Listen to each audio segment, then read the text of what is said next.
to share it within your community if you think it's of interest to some of the members of the clients. So for now, just turn off the camera and I would say mute the microphones. And then, of course, after each presentation, there will also be the opportunity to have questions and ask them to have a good interaction. So if you go on the next slide. So what we shared also on the agenda is we have a couple of standard items which we want to bring on a monthly basis. Of course, first is the welcome. Also welcome for those that just joined now for the first time, to briefly present yourself, the affiliation, so that people can put some better awareness of the persons that are involved within this call and within the community. We do then an exchange of the initiatives that are ongoing within the community. So we do a tour de table to express somewhat, okay, what are the initiatives within your country, within your region. So more externally, but also internally from yourself, if there are specific initiatives that you like to share with the community. We'll bring the aspect with regards of the voice. So how do we seek with this community to bring a voice, to bring an opportunity to have an exchange at an EU level, so that we see the initiatives that we take from NoBoCap side, but also for you as a channel to actually indicate at the EU policy level, EU initiatives of what's ongoing. Look at what backbone services tools are in development from a NoBoCap side, and have then some a presentation by a partner as well as a member of activities that are ongoing. If we go on the next slide, so if we look at the community, what we seek to do with this community is, of course, to unlock the medical device regulation, the in vitro diagnostic regulation for innovation. So for the startups, the scale-ups, how can they be supported in order to address the requirements from the regulation and be successful in addressing those challenges? And how can we also further facilitate that the requirements are more as an enabling aspect for this community. If we look at the overview, so we have around 26 members, and so the members, we call members those innovation hubs, innovation clusters around Europe. So this is something that we organically want to grow, but also put a focus on more in depth of what are the current members' activities and how can they be supported from our end. And if we go on the other aspect on the next slide of the partners, so if we look at the partners, this is the know-how partners, so consultants, knowledge partners. Can be also institutions, educational institutions that help with the development of bringing a good knowledge base. And again, I think we have a quite good representation at this moment. Again, some countries are not yet present, so we actually see to have this organically grow as well, so that we have both the innovation hub as a representative for the innovation ecosystem, and on the other hand also the supportive entities to ensure that the medical device regulation in vitro diagnostic can be efficiently addressed. So if you go on the next slide, so what we like to do always first is those which are new to this community that joined now for the first time.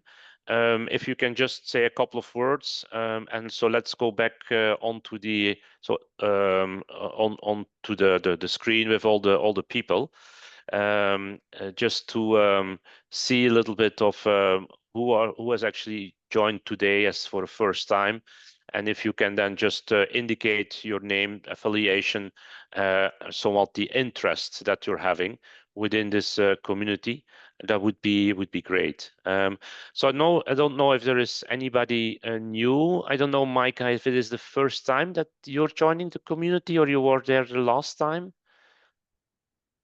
and you're still on mute.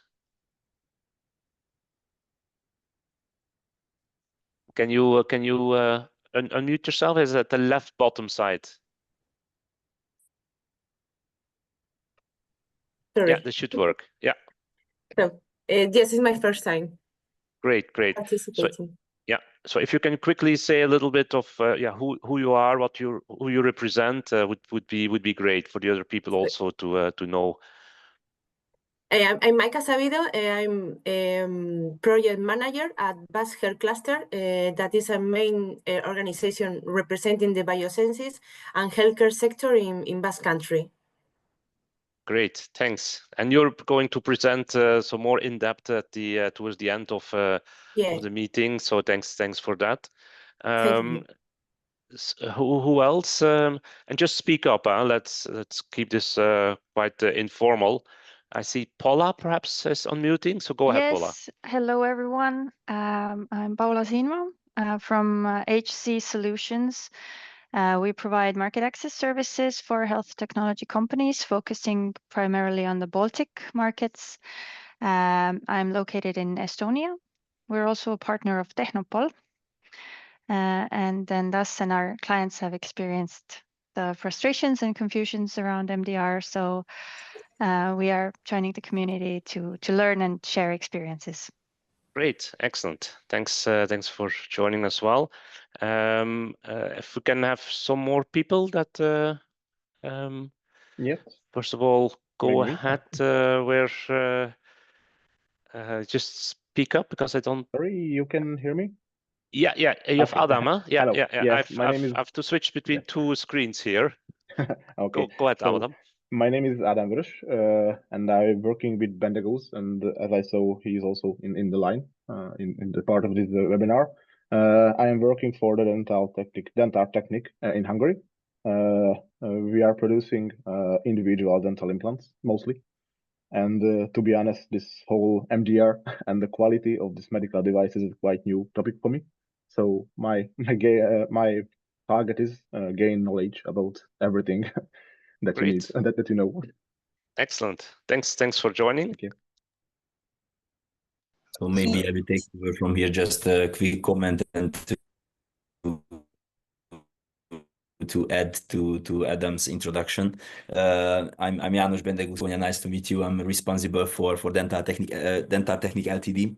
We are a small manufacturer, dental laboratory SME in the let's say CE region, but more focusing on Hungary and Austria. And yeah, just out of sheer interest, I wanted to get an insight in the NDR and the related applications. And this is why we joined the call today. Great, excellent. Well, thanks for that, and thanks for joining as well. So Yanaki raised his hands. Yeah, thanks. Good morning, everyone. It's nice to join. I'm joining for the second time, but I didn't introduce last time, so I thought a nice opportunity to say. You have been hiding. Excellent. Go ahead, Yannick. Yeah. So the discussions last time was very vibrant, and really there were a lot of people saying things. So I just tried to wait for my moment. So briefly, I'm Janaki. I'm working as scientific officer of VPH Institute. VPH Institute is a not-for-profit scientific society affiliated and located in Belgium, in Leuven. What do we stand for is we represent all the academic community that do modeling and simulation for medical devices as well as for drugs. But alongside, we also have a lot of policy and advocacy activities by participating in Horizon projects, writing roadmaps of how digital twins and in silico modeling can transform the way medical devices are assessed. So in that interest, I'm trying to build my regulatory knowledge. I'm following the NoBoCap Module 1 course to bring the regulatory knowledge to our community while also bringing the pain points of our community to NoBoCap to make a stronger voice in the MDR space. Great, excellent. Yeah, very valuable indeed. Thanks for that. Thank you. Have some other new people that want to. Yes, good morning to us. This is Pietro Ianni from CertiQuality. CertiQuality is a Italian-based notified body. Our focus is of course, the list of code is published on Nando, but our main focus is substance-based medical devices or dental the medical device or dental implant and so on. Also gas pipeline. And I'm happy to be here in this community with you. And in case someone needs to certification services, we're happy to support. Thank you very much. Excellent, and thanks for joining as well. So it's great to also see the notified body community further joining, because that's the interaction that we're actually seeking to obtain and to have some dedicated pathways also and understanding. And certainly with the latest developments of structured dialogue abilities, I think there will be a great opportunity to further have quite early in the phase already a good understanding of the expectations, not only from the technical side but also from the clinical side. So thanks for joining. Excellent. So I have somebody else.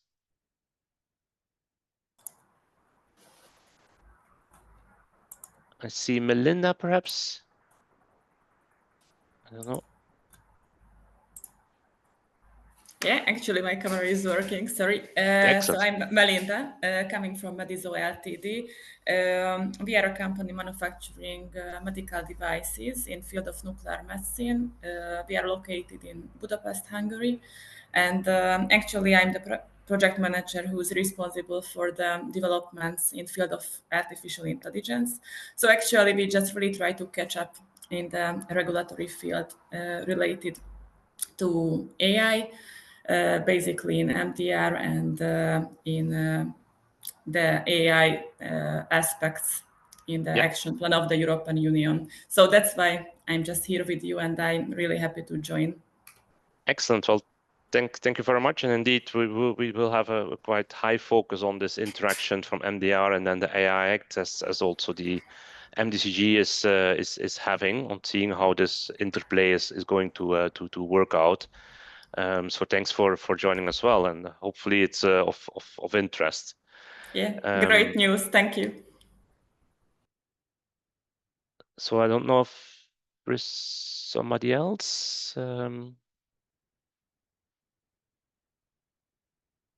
If not, so this is the modality that we seek. So to welcome the new faces, and then in this way to also provide this platform. So thanks for those that shared. So let's go then back on the presentation mode.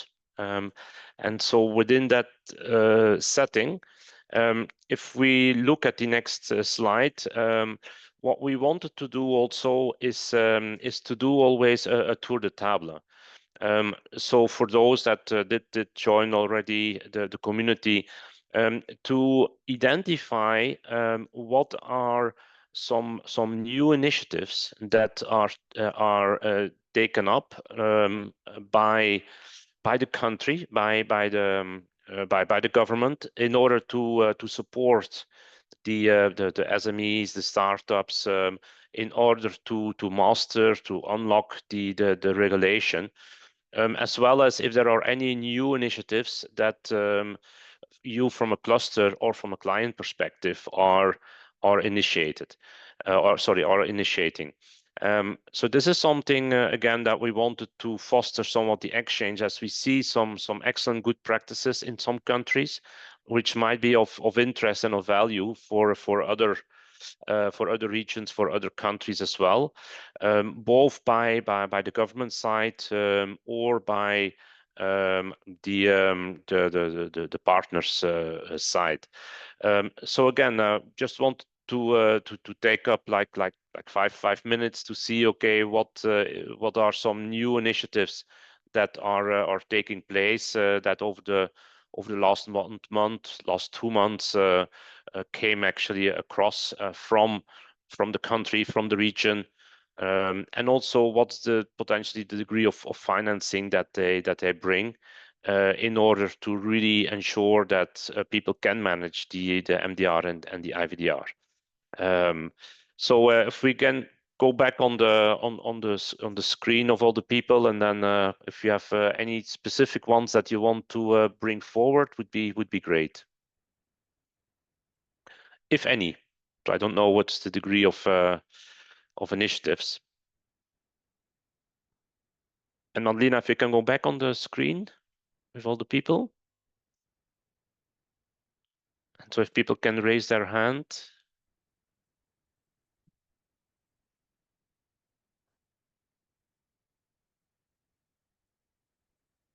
So don't see a lot of activity at this moment. For example, in Romania, if the public institutions are not so preoccupied about this subject, you know, because Romania is not so very well known as a medical device producer, but in the last 5 years, a lot of companies started to produce especially medical software as a medical device as a software, or software as a medical device, sorry, software as a medical device. And they are struggling, these market operators, they are struggling by themselves to manage this MDR, IVDR regulations. And they are seeking help from different companies to prepare their technical file from outside Romania. Yeah. Great. Yeah. But what it's for example, it is supported in research and development projects. For example, you can get money in Romania to do the clinical studies needed for products. So this is a how to say a step forward in preparing your technical file if you need to do this clinical study. So it's a good thing these clinical studies are supported. Great, thanks. Yeah. And so, yeah, let's go back on the presentation, because it expresses somewhat the need that we have to raise further the awareness on the need that startups SMEs are having in this field. And so if we go on the next, what we seek to do is, of course, to have then this monthly exchange. So the next one you can already note down will be on the 17th of April. We came a little bit earlier next month, given the holiday period. And so, as indicated, it is for the members, it's for the partners, and then also for the notified bodies, of course, and of course those SMEs that are interested in it. And so it's great to see already a couple of SMEs joining us as well. And please provide us the feedback of the utility of those, so we can continuously improve this as well. We're targeting to have this on a monthly basis, but then also we're targeting the 15th and 16th of October to have a summit to bring everybody together in person. If we go on the next slide, so what we also have foreseen is a dedicated channel of exchange. So there is at the LinkedIn a dedicated a platform which is called the NoBoCap Community Discussion Group. So if people are interested to amongst this community also continue to exchange when there are new developments, then please sign up, and then this I think is a good channel to indicate not only on this monthly basis but on a permanent basis the initiatives, and so people can subscribe to this. If we go on the next slide, so then what we seek to do is, of course, to bring this voice. And so I have a couple of points in this field. Is we have the Pulse report. We have some one of the partners is bringing up some digital software classification considerations. We have the ongoing evaluation by the EC, and we have activities that are ongoing at the MDCG New Technologies group, together with the Commission.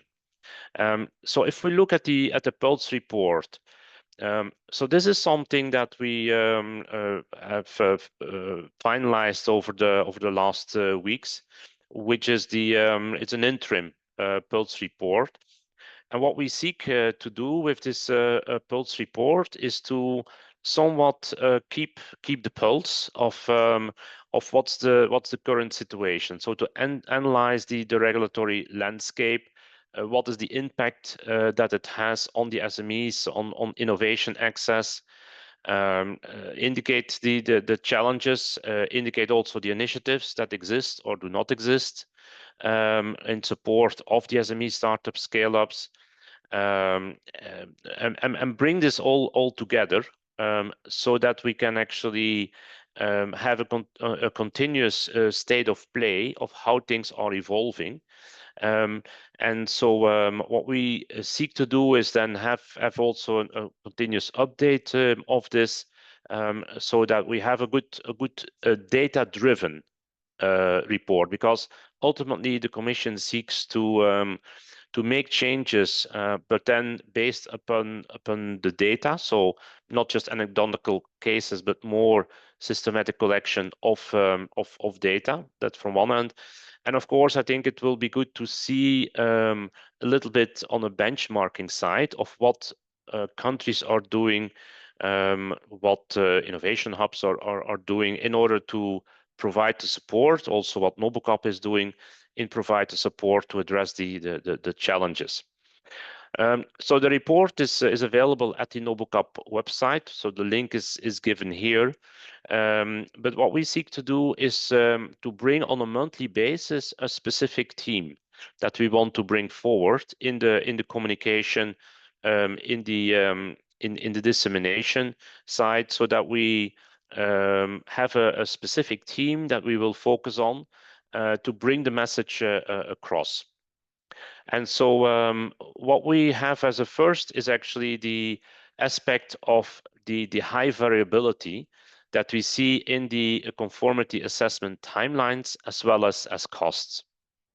And so beyond the aspect which we will aim to bring later of the absolute timeline and the absolute cost and the issues associated with this, is also this very high variability that we see. And so if we look at a couple of the data on this, is that you see that in the preparation, it's for a dossier, it takes approximately 6 to 12 months. But again, there is a high variability, some that actually move up to more than 24 months in just the preparation of the dossier. If we go on the next slide, if we look then at the time for the conformity assessment, so this actually varies from months to years. And there is a reporting by the notified bodies of what's the total time it takes to go through the conformity assessment, but also from the other hand by the manufacturers. And so what we have been focusing on in generally on this data is, okay, what is the information from the SME side? And in certain cases where the split up could not be made by multinationals and SME, it's actually compiled information. But what's seen here is quite clearly that there is an average of around 18 months, but again, there is almost close to half of the submitted dossiers takes more than 18 months, more than 2 years, in order to go through the whole process. And this is, of course, a quite critical issue of amount of time before people have access to the market, as well as the cash burning alongside of that one. And so question is, okay, what is also the reasons that there is such a high variability? If we look at at this slide, what is certainly eye-opening is the report by the notified bodies on the completeness of the dossiers. So when dossiers are being submitted, there is around and it remains quite constant still over the years. is that there is an amount of notified bodies that indicate that the completeness is less than 25%. Or going others, that the completeness is more than 75% of the dossiers that they're submitting. When we're looking on an average, then this means that there is a completeness indicated by notified body, which is only 40%. So the dossier's completeness, there is clearly an issue with regards to the completeness if only 40% are considered as complete when they're actually submitted. And again, it's very high variability. And this is for all commerce, so both multinationals as SMEs, as startups. And so you could already imagine that the situation of those which are the lower end might actually be coming from more the startups, the SMEs. But on average, it's 40%. So if we look at one of the issues, of course, one of the causes is for a lengthy time is already that submissions are ultimately not accepted, and the reason for non-acceptance, which is coming only a little bit later when the submissions are already done, is, for example, that there is a wrong qualification of the product, the classification of the device. There is a submission which is ultimately outside of the scope of the notified body designation. So all the work which are being done to seek the contact and the contract with the notified body ultimately is wasted time, given that the notified body remit is not in scope with the product that's going to be submitted. There is the wrong conformity assessment procedure. So there are a multitude of already issues with which are quite critical, really at the starting point, independent and from the completeness of the dossier in itself. So if we move on the next slide, so I think what then the question that comes up is, which we don't have yet the data about, is all the initiatives, if initiatives are available. These initiatives, do they ultimately have an impact? Do they actually change this aspect with regards to the high variability? So all the support from the partners, the support from the governments in the preparation, also from NoBoCap, the tools that we're going to and that we are providing. I mean, what is ultimately for those that went through this and used those tools and invested quite early in the preparedness of the dossiers, did they benefit from it, and did that actually bring it back instead of having years of time issue towards the months of time issues? This is something that we would like to in the future also to discuss, to see if this is something that we would seek to over the coming months also identify as a measure, so that those that went and invested timely, if they actually are having a better preparedness, and in that way a more efficient process from a timeline perspective and also a cost perspective. And so we'll come back to that. If we look at the cost aspect, so again, these are some average costs, which again have a very high variability. Just that people start realizing the amount of investment that will be needed in order to go through the process. So one is the costs related towards the quality management system, dependent on the number of devices covered in those QMS certificates.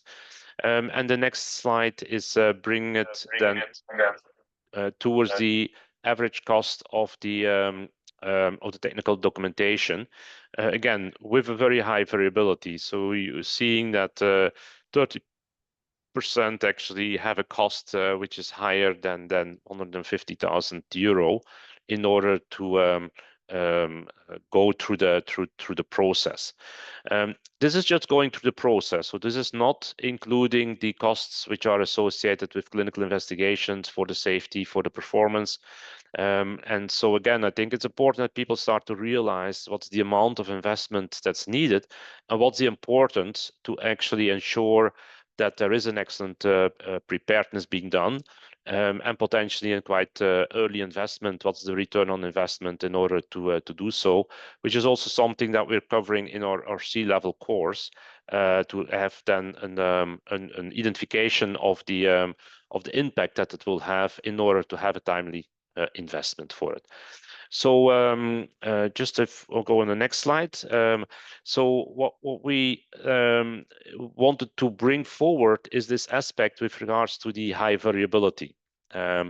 So the high degree of issues with the preparedness, especially for the startups, the SMEs, and there is by this clearly a need for the supportive actions. What we're seeking to do with this community is to bring forward the partners, to bring forward initiatives in order to provide the support. As mentioned, let's see if we try to get this somewhat better quantified of what the impact then would be, both on timelines and cost, and in that way have a clear description of what's the impact that there will be from going through the initiatives, by going also on the exchange, and in that way also to see how we as a community can contribute to this. So let me stop here, perhaps, and any questions that you would have on this data or on the Pulse report in general.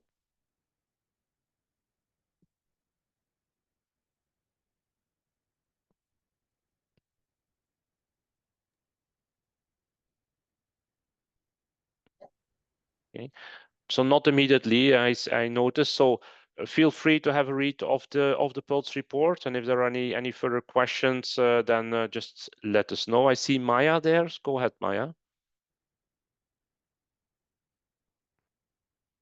You're still on mute, sorry. I'm sorry. I'm from the field of clinical trials, and I'm interested, what are those numbers for exactly? So the numbers given on the screen before, because, clinical trials are much more. And I think it's important to understand that, because then we get much, much, much higher numbers, figures. Yeah. So this is indeed, this is very specific towards going through the process for the conformity assessment. So for the CE marking, so for the quality management as well as the technical documentation. So this is outside of the clinical trials investment that's needed. It's the total cost as well as the timeline it takes to go through the conformity assessment process. I understand the timelines, but the costs really vary very much. So it's maybe good to understand that clinical trials are also costly, and to have that somewhere in the list as well. This is what I was talking about, So if we can generate all other costs, maybe it's good to understand that which the costs of the clinic, which are the costs of the clinical trials as well, because they are costly. Yeah, absolutely. So if you have some data on that one, that's further exchange on it. I mean, I'm coming from a background also out of the clinical trials, so and we did also analysis in the IVD side of what's the increase in cost now also associated with the regulation. So indeed, there's an excellent extra point to bring forward in the total cost estimate that's needed in order to go through the process. So let's follow up. Let's connect and have some further discussion. Now we can bring this also in the Pulse report. I have a question, Yves. Just the discrepancy between the perceived time it takes from a notified body and the perceived time it takes from a manufacturer. Why do you think there's such a discrepancy between that? Is it just softened reporting, or hiding something, or well, not hiding, but there did seem to be quite a discrepancy.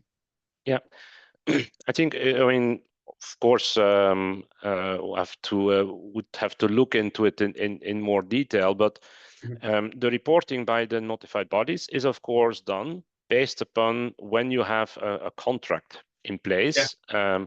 Till the process. This is the formal time that from a notified body side you can very accurately measure. Yeah. If you look at the reporting from a manufacturer might struggle in order to find a notified body, to find going into a contract. So I mean the time, the measure might be a little bit different. It might be so the total time. The clock starts at different places. Yeah. I think that's one of the reasons. The other ones is also okay. Dependent on who is reporting. If you have a higher amount of individual people from the SME side, you might also see that you have this shift towards the higher end, because these are having longer in generally timelines as well. So this would be two reasons where I think the first one is most likely the dominant one. But important to identify if there is in the measure some differences that comes up. Yeah, slightly different metrics. Thank you. Yeah.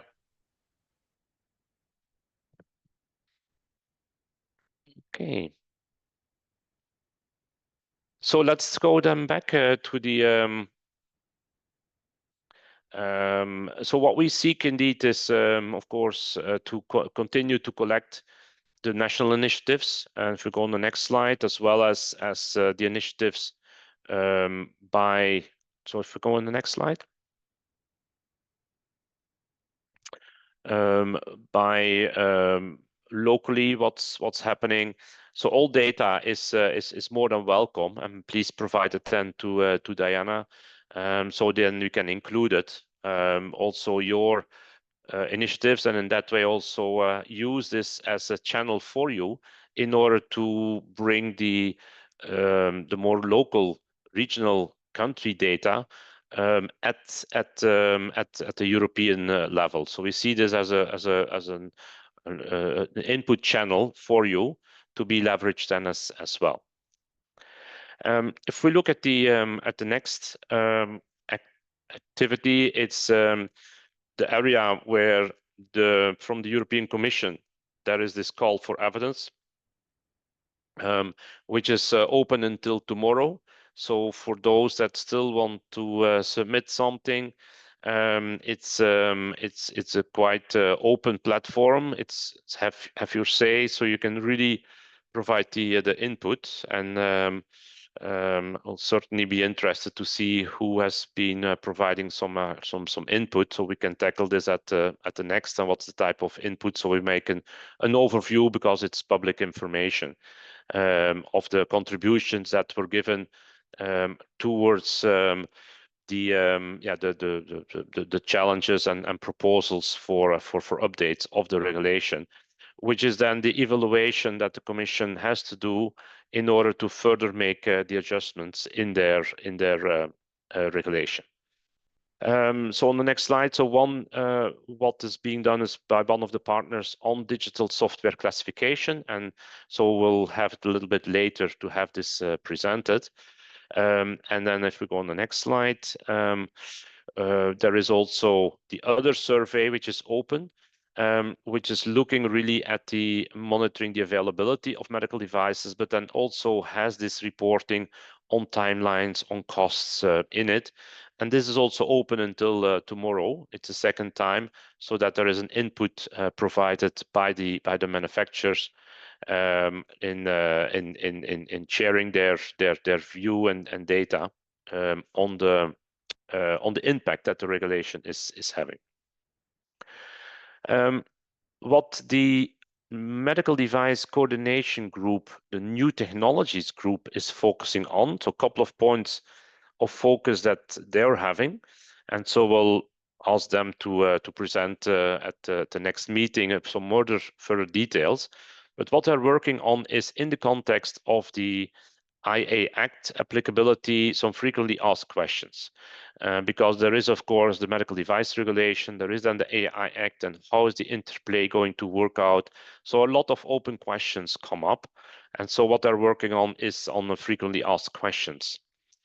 There is the area with regards to the structured dialogue, which there is new guidance available for a structured dialogue with the notified bodies. I think it's a quite important development to get a clarification and, let's say, a confirmation of the planned submissions, clinical performance data submissions for the pre-market, but also in the post-market phase.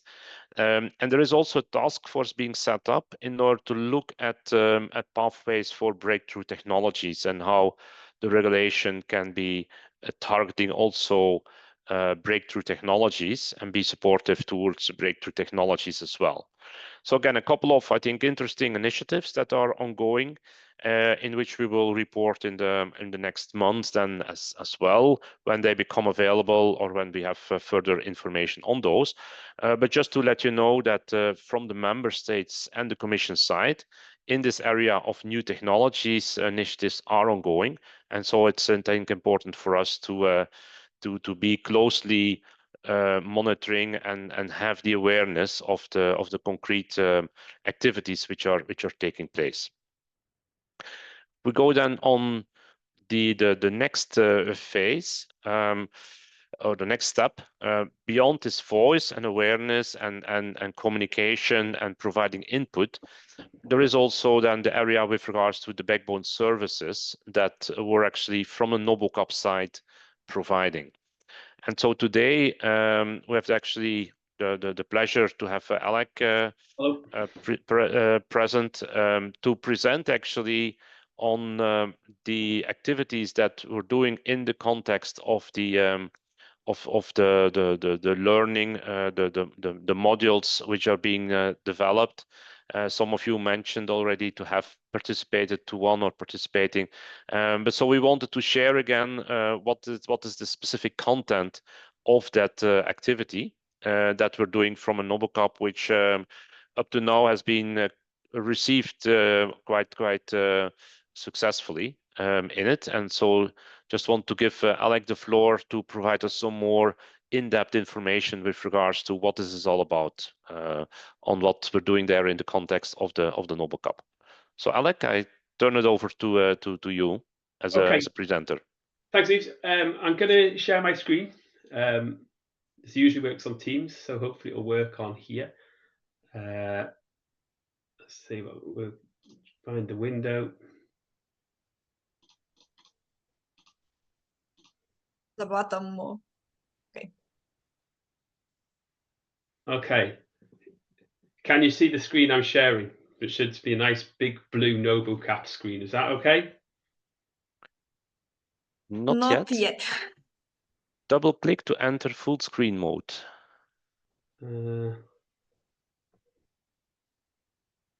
it says double click. Can you see it? Now it's working. Okay, good. Right, so you can see, right, apologies for this technology. We think 5 years in we'll be good at it.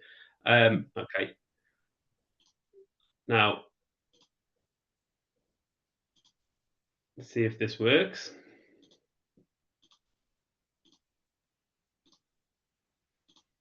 Okay, did it move for you? Yeah. Great. Okay. So I'm going to talk to you about the NoBoCap modules. But before we get into the introduction to the project, a little introduction to me. So I'm Alec. I work for SGS as the Global Medical Devices Technical Training Manager. But my background at SGS was close to 4 years of being a product assessor, so assessing technical files and technical documentation in the process for manufacturers getting their device CE mark and ready for market. And these 3 or so years straddled the transition from MDD to MDR. So there's been a lot of learning and understanding and changes while in this role. And prior to becoming a product assessor, I had 15 years working as a medical device design engineer for Stryker, for Stanmore Implants, and also a company called IVAX Pharmaceuticals, who are now known as Teva. And in these roles, I was also involved in the creation of technical files and documentation. But it wasn't until I joined SGS that I really got to grips with the directive and latterly the regulation, as there was a lot of confusion and lack of understanding of what was required when working in industry. And that's even in huge established medical device companies like Stryker. So the medical device sector is one of the fastest growing sectors in the EU, and it is a key component in the healthcare strategy and a priority as a major export learner for many countries. Regardless of any market territory, regulatory requirements are complex but essential, and every medical device business needs a high level of internal competence to prepare and maintain its regulatory compliance. The NoBoCap course that we will provide a comprehensive knowledge base of the regulatory requirements, as well as address the specific regulatory regimes in each market. And then it culminates with assessing the cohort's ability to prepare a plan for implementing this regulatory requirement. The course and modules have been designed to meet the requirements of the MDR and the medical device industry and the professionals who wish to develop advanced capability to build on their existing knowledge and experience in the science and engineering and working in the medical device sector. So who are the cohort? Well, the course is primarily aimed at medical device professionals, typically working in manufacturing, quality or regulatory. They may have some little or no experience in implementing the MDR or even creating technical documentation, and they want to advance their knowledge and experience. Some may even be interested in developing or advancing their career and getting into working for a notified body. I have had a check through the previous and current cohorts of courses that we're running, and the cohort were working with a wide range of medical device companies, producing Class 1S, Class 1M, Class 2, Class 3 devices. And the roles in the companies ranged from QA, RA, R&D, and design. Many countries across the EU were represented, from Ireland and Portugal in the west to Turkey, Romania, Hungary in the east.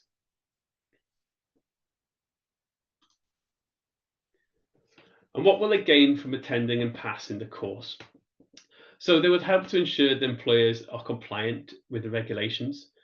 They'll ensure that all parts of the MDR and IVDR are understood. They will ensure that technical documentation submissions to notified bodies are of an appropriately high standard. They will gain the confidence that they have the skills to apply for roles at notified bodies. And they'll also get postgraduate certificates from the affiliated universities, accounting for 5 CPD credits. And the affiliated universities have been the Technological University of Dublin and now the UMFST Mureș in Romania. But this is a two-way street, and notified bodies will also indirectly gain from their increased knowledge and skills. The cohort will be taught how to produce full and complete technical documentation. Therefore, the submissions received by the notified bodies should be well structured or better structured, comprehensive, and more regulatory compliant. This, in turn, will lead to a greater efficiency for the product assessors conducting the technical review, and hopefully a quicker turnaround, allowing greater throughput and certifications being issued. There will also be the benefit of fattening the talent pool of potential employees. The notified body would hope to receive more applicants as they would have been exposed into the line of work through the course. Hopefully a higher percentage of these candidates will be employable too, as they have a broader knowledge of the MDR and the IVDR, the technical file construction, and how to review. Successful candidates would also hopefully require less procedural and regulatory training if they have successfully completed the course. So training times to qualification for notified bodies would be reduced, again increasing the pool of qualified product assessors, which increases the capacity being able to get products to market.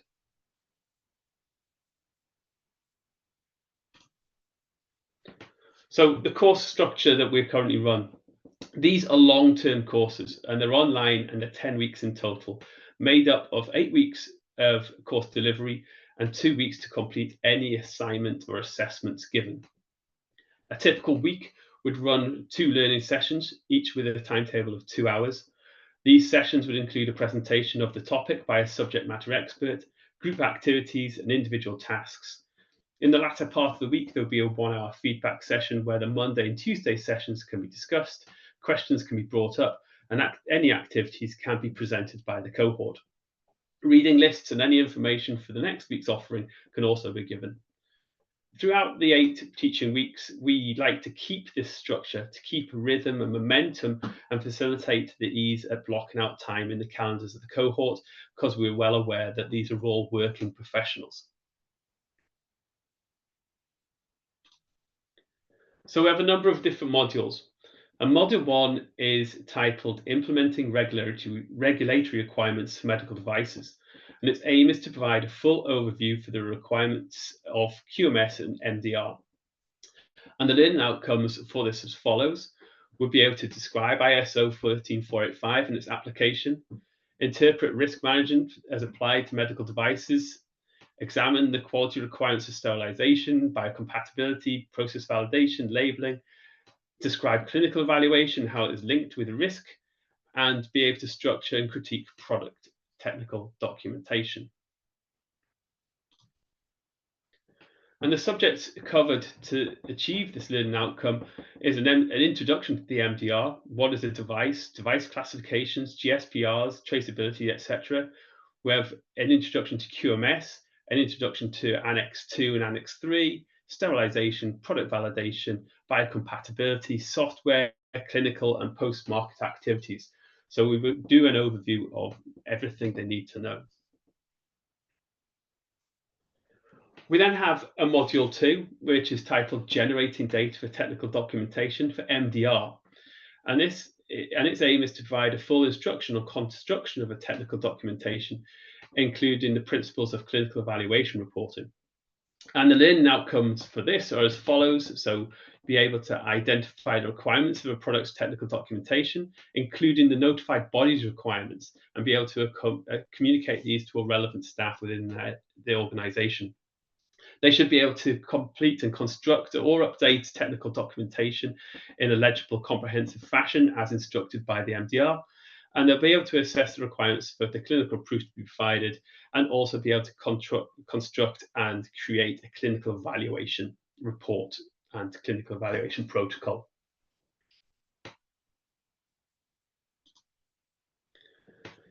And the subjects included this are the overview and purpose of the technical documentation and clinical evaluation report, the general structure of both reports, how the notified body would assess the reports, the key elements and non-conformities that we typically see.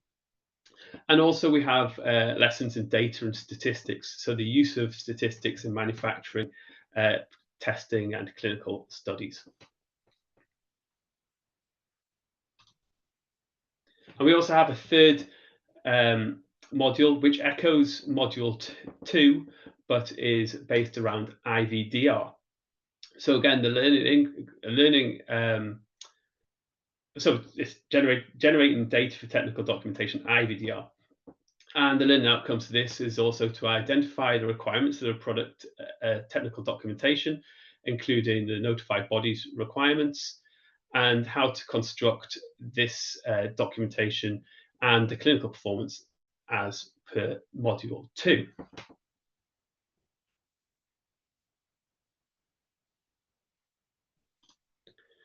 And the subject in Module 3 to achieve this, we have an overview of the technical documentation, the performance evaluation, the structure of these documentations, how the notified body will assess these this documentation and typical non-conformities and how to avoid them.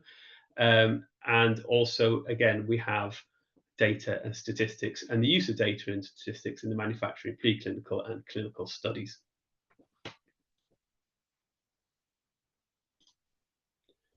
So that's the cohort and the modules, but what about the instructors? All of the instructors work at SGS and have been involved in MDR and IVDR, many since its inception in 2017. Some have experience of industry, like myself. Some have come through academia, so university researchers and doctorates, but all have had direct experience working as product assessors, reviewing technical documentation. We also have clinical experts from dental and healthcare professionals, and all have been involved in internal and external training pertaining to the medical device industry.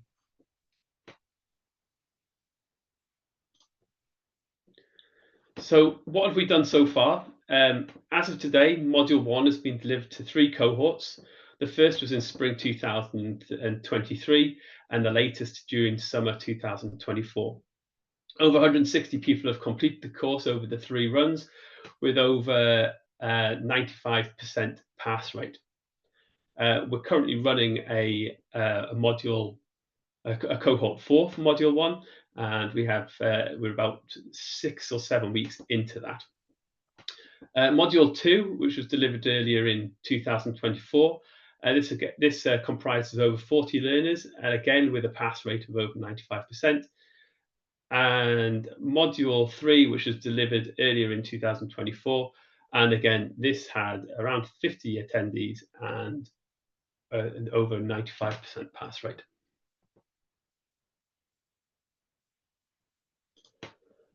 So delivery for the future, we are running our second Module 3, IVDR, starting in a few weeks' time. And currently we have approximately 50 people signed up to the course. And we're going to deliver this again once more in 2025 before the end of the year. Module 2, we're starting in May this year for the second cohort. And again, we have over 50 attendees ready for that. And hopefully in 2026, we'll be running modules 1, 2, and 3 again. And again, with up to 50, 60 people on each course for each module.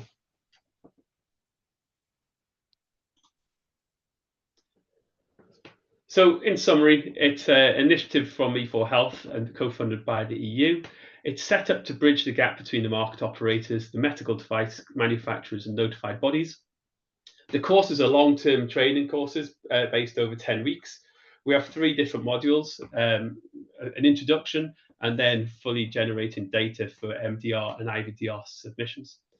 And the benefits are to potentially upskill the medical device industry workforce, increase the quality of submission to the notified bodies, which will allow a more efficient review, increase the talent pool for future employees, and if these future employees are successful in joining a notified body, you'd expect them to require less procedural and regulatory training. I say thank you for that. Well, thanks, Alec, and thanks for this great overview of it. So I just want to open now for people that have questions. I see Adrian has a question.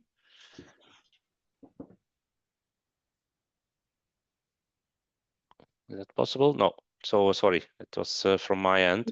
We have Yanaki, who is actually in the middle of Module 1. Yanaki, how are you finding it so far? Open ourselves up for direct critique. Yeah, sure. I was going to say it out loud. It's certainly very accessible, even for people who have not gone into MDR before. That's a first impression for me because I come from a lot of research experience, but not from the industry side. So I find it very accessible. The instructors are all very professional, very approachable. They take the time to give analogies and ensure that we are answered either during the session or after. So it certainly opened up a lot of extra reading for myself, but it's certainly energizing to not be boggled by this puzzle of going through it, but it's very enriching. Thank you for that. Great to hear. And I think just one aspect. I think Madalena or Luminita wanted to indicate that for the module 3 on the IVDR, there is some new opportunity for joining. I saw a couple of questions with regards to joining. So if you want to express a little bit of from the process side. Yes, maybe it would be. You wanted me to show you how to register, or No. Not. But just to indicate that I think the registration is starting to be open. Yes, the registration starts today. The person which are interested to join one of our courses, they just need to enter on NoBoCap.eu and select NoBoCap portal environment, and they need to do their account, and then they can choose what course they want to attend. There is a section dedicated NoBoCap courses you need to enter, and then you have a list. You select the module you would like to attend, press register, and provide some information required by the form. It should be easy. Yeah, and if you don't figure it out, I mean, the whole NoBoCap team is ready to help you, and I'm quite sure that Alec will be able to support also with providing some further content in it as well. Just want to indicate, so I think it's a great opportunity. I think we will launch this the registration through our LinkedIn channels as well. But just to indicate that it is a very dynamic activity which is ongoing now with the additional courses for the IVDR, where there seems to be also quite high demand in going through that process. Any further questions that people have at this moment on the courses? If not, I would like to thank Alec for providing the input. Also, the slides and the recording will be available. So again, if you want to share it from the partner side. Sorry, if Maya raised her hand. Yes, okay. I'm sorry. I'm super interested, so I would like to register, but I couldn't. So maybe there is something which is only for European Union or something. No, there are Or no maybe it restrictions was at just this point. internet. So I just wanted to understand. There are no restrictions at this point. We will try to register, and then you will be evaluated after we send the list of registered people. At this point, you shouldn't have any restrictions. So please retake the process. I don't know. And if you still cannot register, please let us know and we'll help you. Thank you. Okay, great. So again, I'd like to thank Alec, and then we'll, as indicated, so the recording as well as the slides will be available if people within the Innovation Hubs want to share it to their community. So please do so. I think it's a great opportunity for people to be well prepared. Then I'd like to turn to the next topic, which is, and I noticed that Ruth also just joined, so thanks for Ruth for joining. Which is on the topic. So if we can get the slides back, Madalena. I understood that Ruth wants to share her own slides, or it's. Yes, I have them here. I can also share if it's okay. It's okay. Yeah. Okay. Go ahead, Ruth. Yeah. Then I'll quickly introduce you. So Ruth is also one of the partners within the community who has been working on in the context of this evaluation on a specific paper focusing on the classification of the software and the opportunity for further improvement in this field. So Ruth, I'll like to turn it over to you. Yeah, okay. Hello, everybody. So yeah, first of all, Yves, thank you for giving the opportunity to discuss this and present this today. maybe some information. So I'm the founder of Qualix. We are a quality regulatory consulting service provider supporting many organizations in the MedTech ecosystem. On the one hand, manufacturers, but also hospitals, universities, when they do research, to help them with regulatory strategies, etc. And that's also one of the reasons why I started writing this paper. So it's entirely based on my own experience by working with software companies in Europe that are, since the MDR, more and more confronted with high qualification, first of all, as a medical device, but then on the other hand, also higher classification than under MDD. And yeah, I think this is somewhat a problem for many of those companies because it brings a lot of high costs and long timelines. And yeah, I think if no action is taken on European level, we might be facing a slowing down of digitalization in Europe because of this. So what is now exactly the problem that we are talking about? So yeah, here you have an overview of 3 different cases, let's say, but the general message from which it starts is that there is a new rule, Rule 11 under the MDR for software that provides information to healthcare situations. And this is partially based on international regulatory guidance from the IMDRF, but it was not entirely followed in Europe by MDR. And then it results in higher classification in Europe compared to other regions, for example, the FDA or Australia, just to name one or both. So this is the main problem. And linked to that, by deduction, there are 2 specific cases, for example, medical calculators and medication decision support software, which are then consequently also very highly classified and yeah, which are, according to me, problematic. So the purpose of why I wrote this paper is indeed to make these policymakers aware via this public consultation that, well, there can be some medical device software which is, first of all, qualified as a medical device, whereas it maybe should not be qualified as a medical device. And on the other hand, yeah, face the problem of this high classification. So as background information, this is the original guidance from the IMDRF, which is a matrix that allows classification into risk categories depending on the significance of information that the software provides on the right-hand side and the state of the healthcare situation or the patient condition on the left-hand side. And so if you just inform with your medical device software, you give information to the healthcare professional, which defines the treatment itself, or yeah, takes into consideration many more information. It's, of course, a limited significance of information that you provide to healthcare professionals.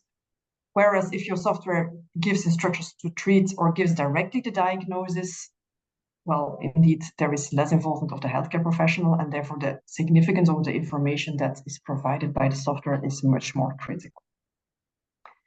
And so, of course, also depending on the criticality of the patient condition, the disease, etc.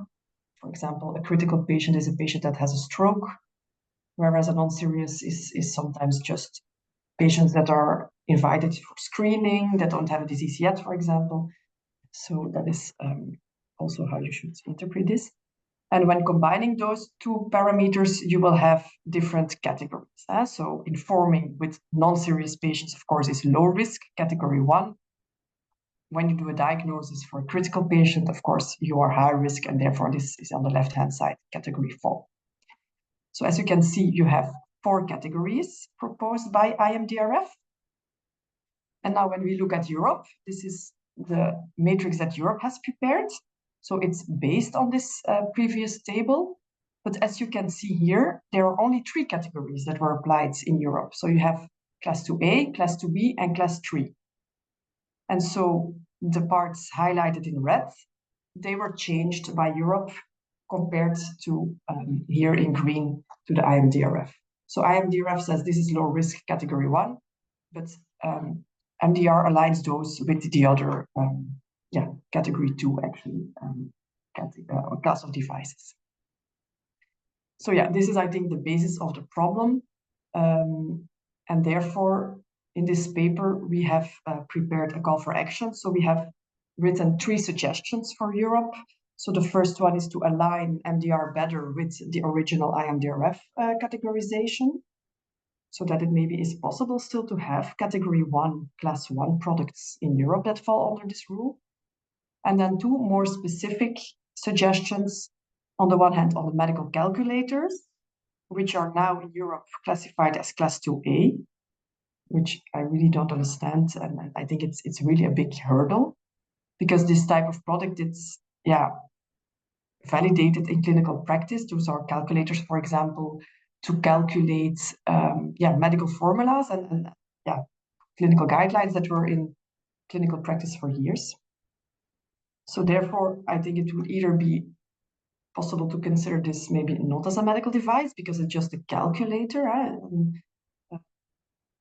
It's the clinical guideline behind it, or the clinical ID formula behind it, that is important, and that has been validated generally by clinical practitioners since years.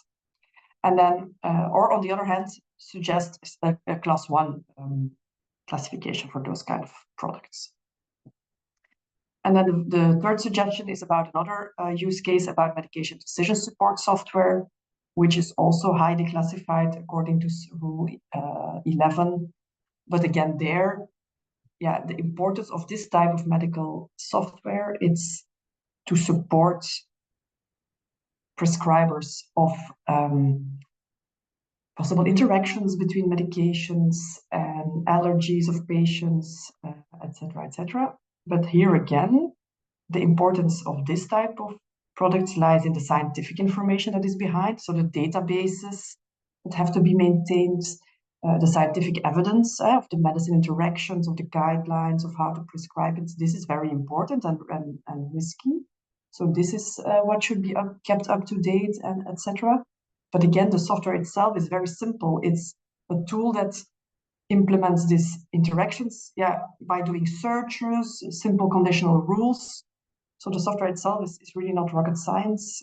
It's just facilitating the use of those clinical guidelines, here to say. So that was actually the summary of what we have written in this paper. And I don't know, can you see the screen now with this with the paper itself? Yeah. Yeah. Okay. So it's a paper which is then written extensively towards the European Commission, and then we have I've reached out to different kind of stakeholders. So as I said in the beginning, a lot of companies that are making medical software available on the market have been contacted. So we are very happy to have around 40 companies supporting this. And it's very good to see that it's companies from all over Europe, let's say. So we have Flemish from Belgium, a lot of Flemish companies. We also have companies from Estonia, Romania, the Netherlands, and Finland. So it's very nice to see a representative ecosystem here. And it's all software companies. So all companies that are impacted by the different cases that I've highlighted before. On the other hand, very happy to have 2 clusters from Europe as well supporting this initiative. So the Rural Health and the Connected Health Wellbeing Cluster from Ireland.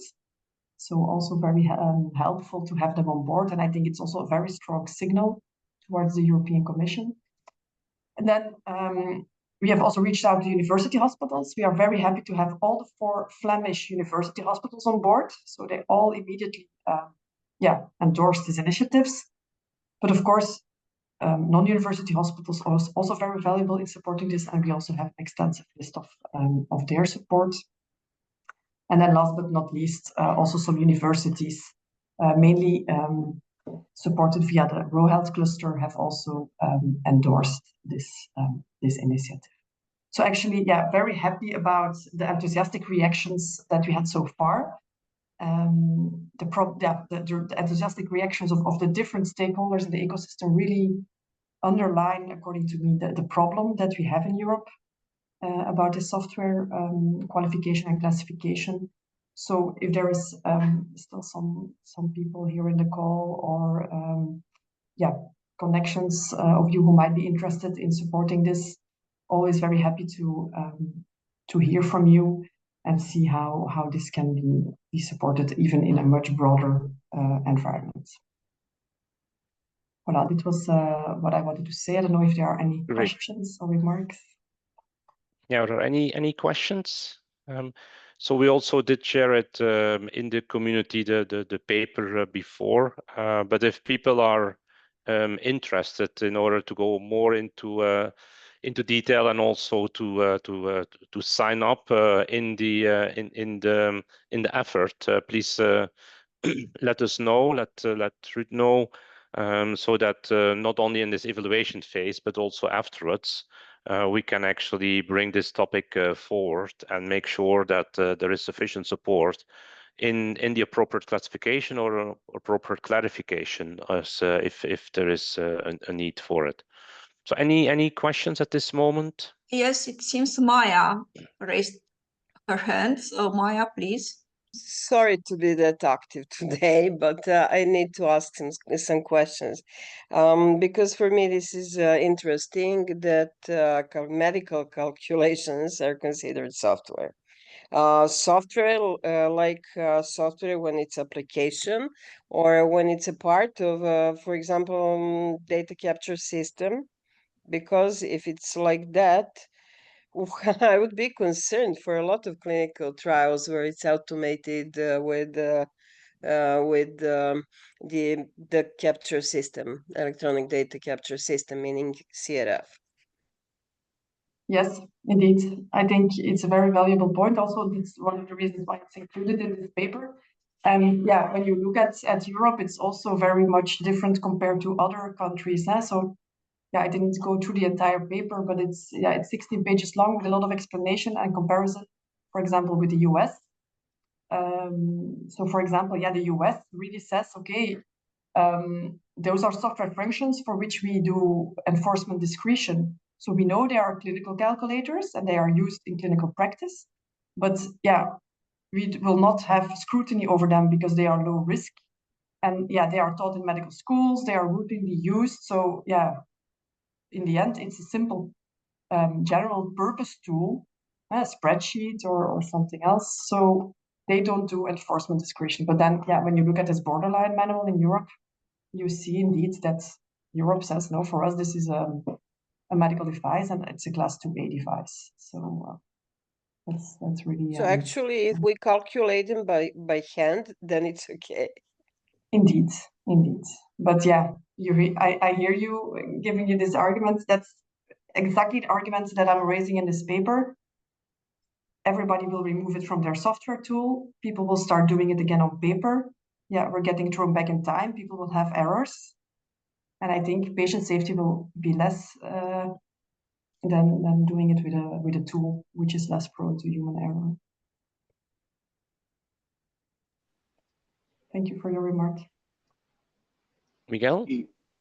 No, if I can jump, this is a topic here. Was at Complear, we also work with digital health companies, and actually we have a research team and teams. We are launching a bunch of papers, indeed covering how to construct the framework of classifying software as a medical device, because I think a big issue is lack of guidance. It exists in many of these definitions that led that, for instance, inside Germany, you have different federal states that have different interpretations if the class 1 is even possible or not. And this I think that the first point that's a community we should ask is, where are the guidance? Because we are discussing terminologies that I think will solve a lot of the issues if they get clarified. And my question is a bit, what kind of research is on top of this? Because I've been seeing a lot of this discussion that goes a bit on this should not be class 1, and honestly, in many of the cases, I do not agree that the risk of a software is not of a class 2A. What I do not agree is that you need to pay heavy fees for notified body for class 2A. So probably there is this is an example where the requirements of a class 2A are too much, but I believe that the class 1 is not enough for what is a software, and this is a good discussion of a more pragmatic regulation that Rule 11 totally destroys. And I think going to the point, FDA has this approach where, okay, these kind of products that we don't classify from a class 2 or to be safer.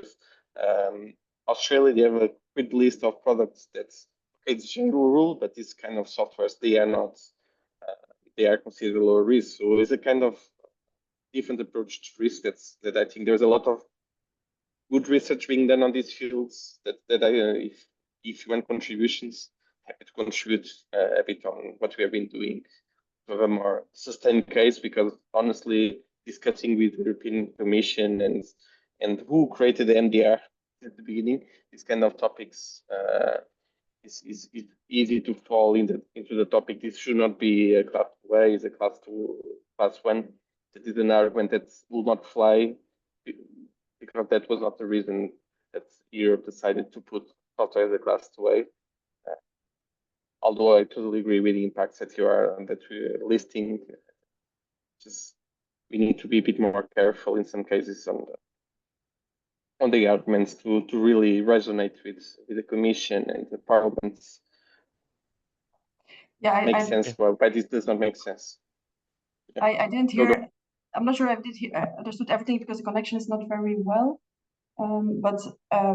Yeah, I agree indeed that I think also one of the biggest problems is that a lot of the guidance and a lot of the text of the MDR is not targeted towards software.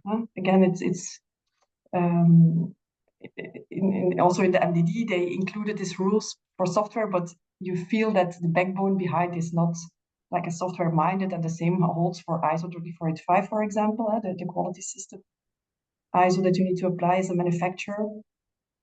So yeah, I think that's indeed clearly a problem, as you say, Miguel. Also, guidance is not sufficiently elaborate for software. So yeah, maybe that's also some pointers to take forward or to discuss to make it more clear. Because also you see the difference between different notified bodies, how they interpret this. This is also the result of that lack of clarity. In the guidance documents. So what I propose indeed is in follow-up to bring the interested parties together to see indeed how we can take this further forward. So I see Yanaki shaking his head of interest, Miguel, Ruud, I think so. If we have a couple of people that are into the topic, we can further elaborate and bring arguments and exchange. I think will be good to strengthen this this discussion, because the first is to bring it, of course, onto the table, and then also to further see how clarity can be provided, and so that we have a competitive environment in Europe, and really that this fit for purpose in this, and so that's how I would propose to forward it.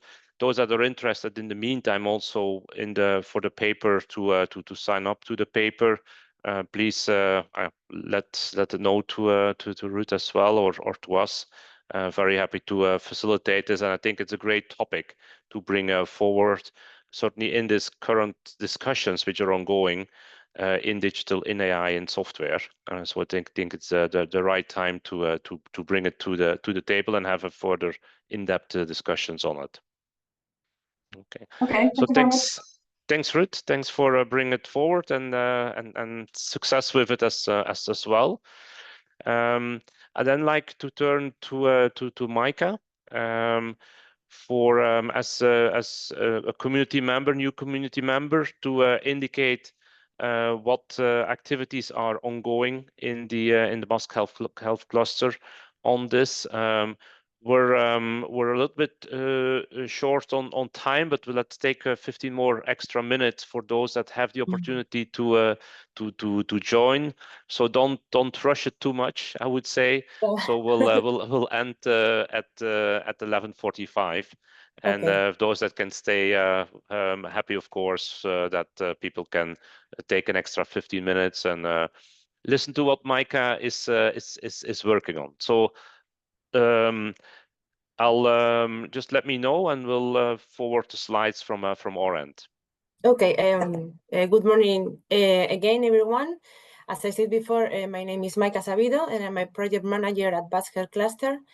First, I want to thank the NoBoCap network for the invitation of organizing this webinar. Today, we will focus on one of the biggest problems in the sector, especially the difficulty of accessing notified bodies and the challenges in engaging certification quickly.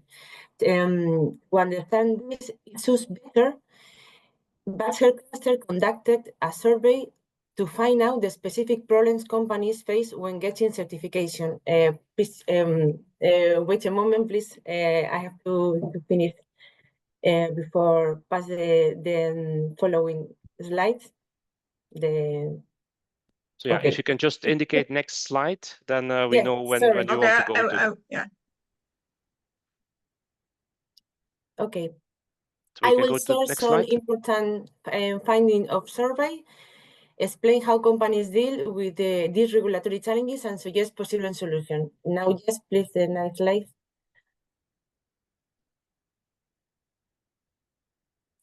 Now I will introduce with a very short presentation. Basque Health Cluster is the main organization representing the biosciences and healthcare sector in Basque Country. Next slide, please.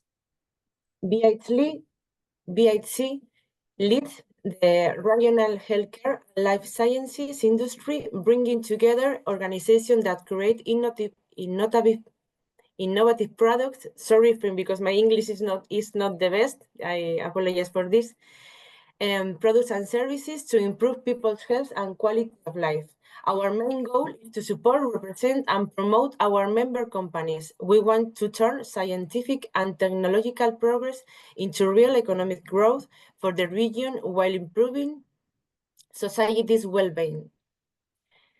At BHC, we help our companies grow and expand internationally by offering strong support, increasing their competitiveness, and encouraging teamwork among key players in the vast biosciences and health sector. We also help them to connect with other industries.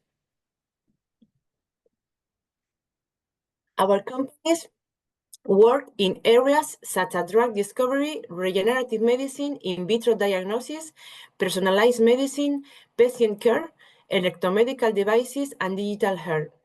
Most of them are small and medium-sized enterprises and startups. BHC covers 6 key areas: pharma and dermocosmetics, biotech, medical devices, in vitro diagnosis, e-health, and healthcare service. We are part of different national and international networks like NoBoCap. And now we will explore the regulatory activity of Health Cluster. Within the 6 strategic pillars of Basque Health Cluster, one of the main missions is to support companies in navigating MDR, IVDR regulations, ensuring they have access to necessary resources, training, and partnership to comply with the new framework in a timely manner. And we do this by providing training and workshops on regulatory updates. Expert leads this session to explain certification steps and new requirements. Basque Health Cluster connects companies with consultants who specialize in MDR, IVDR. Many small and medium-sized enterprises and startups cannot offer expert advice, making the regulatory process even harder for them. Also, we help small and medium-sized enterprises with certification by working with notified bodies. We support our members in managing their regulation to avoid long delays. BHC conducts also surveys to understand industry problems and suggest policy improvements. Our latest survey shows that certification takes too long. Costs are rising and some companies may have to stop selling their products in the European Union. Requesting government support, we also have asked for a meeting with the Spanish Ministry of Health to discuss these issues and suggest urgent solutions. Our best practice supporting custom members, we facilitate collaboration between companies and contract research organizations. Spain has very few contract research organizations specializing in medical devices. So these collaborations are essential for successful clinical validations. Helping startups create regulatory roadmaps to speed up certification. Many startups don't realize how complicated MDR IVDR compliance is, which leads costly delays. Giving them a clear regulatory plan helps avoid these problems. And by pushing for better regulatory policies at national and European Union levels. We actively work with policymakers to highlight the unique challenges faced by small and medium-sized enterprises and advocated for a fairer approach to compliance. Regarding the situation of notified bodies in Spain, right now, Spain has only one notified body for MDR and IVDR certification. This makes the process slow and competitive. Because of this, many companies in the Basque Country are looking for notified bodies in Germany and the Netherlands, for example. However, this increases cost, makes the process more complicated and delays product launches. In addition, the long wait for certification also raises concerns about product availability. So many manufacturers face the long delays in getting approval for their medical devices. About challenges and delays in certification, our data shows these key issues. Regarding regulatory capacity and delays, the demand for certification is much higher than available resources, causing long wait times. Around 80% of companies say MDR IVDR regulation delay their product launches. Lack of local experts. There are not enough regulatory consultants and contract research organizations in Spain. This forces companies to seek help abroad, increasing costs and making the process more difficult. This implies high costs for SMEs because meeting MDR IVDR requirements is expensive and requires a lot of paperwork and clinical trials. Compliance costs can be 3 times higher than previous regulation, making it especially hard for startup and SMEs. We follow with challenges and delays in certification, workforce and training needs. Spain does not enough professionals trained in MDR IVDR regulation, so more training programs are needed to fill this gap. There are investment hesitation. Investors are not hesitant to fund startups due to the uncertainty in certification timelines. Many companies are now focusing on non-European Union markets like the US, where the FDA approval is seen as more predictable. There are strong impact on innovation because if companies are looking for alternative funding, long certification delays slow down innovation. Many new diagnostics and medical devices technologies are not reaching patients on time. And it's a European problem because the European Commission recognized that the shortage of notified bodies is a big issue for the entire EU medical device market. By May 2024, only 7,000 MDR certificates are expected to be issued, while 22,793 are needed. For IVDR, only 268 certificates will be issued, but 1,551 are required. This shortage could be to product withdrawals from the market.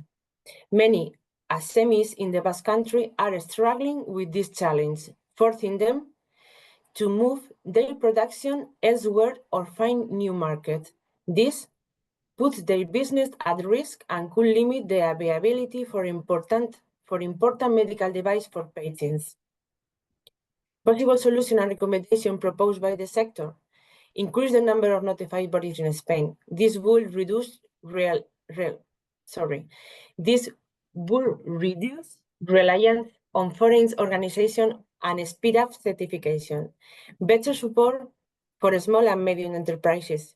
The government should improve financial aid and advisory service to help companies meet compliance requirements. On simplifying certification, policymakers should explore ways to make compliance easier while keeping safety standards high. Invest in training programs. More regulatory professionals are needed to support companies through the MDR-IVDR process. Regarding government action, Basque Health Cluster urges Spanish authorities to take action and support companies facing these regulatory difficulties. To finish, some conclusion and call to action: MDR-IVDR regulations remain a major challenge for companies in the Basque Country. The lack of notified bodies, high cost and complex rules create difficulties for SMEs. We urgently need more notified body and better regulatory support. Basque Health Cluster is actively working on policy improvement and industry collaboration. We invite all stakeholders to work together to create a more efficient regulatory system. Next steps, we will continue to engage with policymakers and industry leaders to push for reforms that support innovation and competitiveness. The last slide shows some data of our reference or our survey.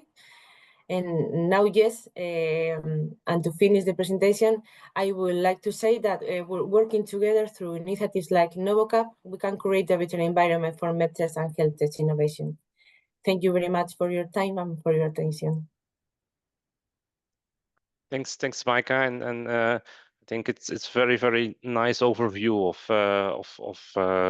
the challenges and the specific challenges faced, but also the initiatives being planned and the focus areas that you put forward, and it seems to align quite well with the aspects that we identified. So if we can go back on the screen with all the people, just to see if there are any specific questions that people have for Micah. And I think it's quite consistent of the challenges which are being put forward. So no specific questions at this moment. So once again, a big thanks for presenting that and also for sharing the survey that you did, which we also picked up in our in our Pulse report, and so we'll really seek to get this further input and see how we can actually support the challenges and bring those challenges forward as well. And then, in order to conclude, just wanted to thanks everybody for those that present, also for the exchange that we had. And just to indicate that the next meeting that we will have, community webinar that we will have, will be then on the 17th of April, again at 10 o'clock.